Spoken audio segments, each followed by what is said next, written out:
What's going on, boaters? We just got on a fresh new trade, a 2005 Larson. This boat only has 347 hours on it. It still has a lot of life left in it. Let's check out a few features. In the back, you have your nice big sun pad.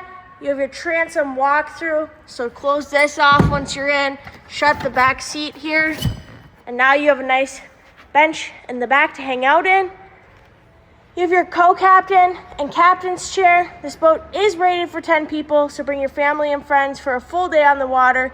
Coming to the bow, you have your bow filler cushion. You can keep that in or take it out. And then you're also gonna have your bow ladder off the front, making it super easy to get in and out of the boat. So you're not only just have that one, but you also have the one in the back as well. You have your snap-in flooring, super easy to clean. This boat is priced just under $20, so you're gonna wanna come check it out at MarineMax in Nisswa or visit it on our website at marinemax.com. Let's get you on the water this summer.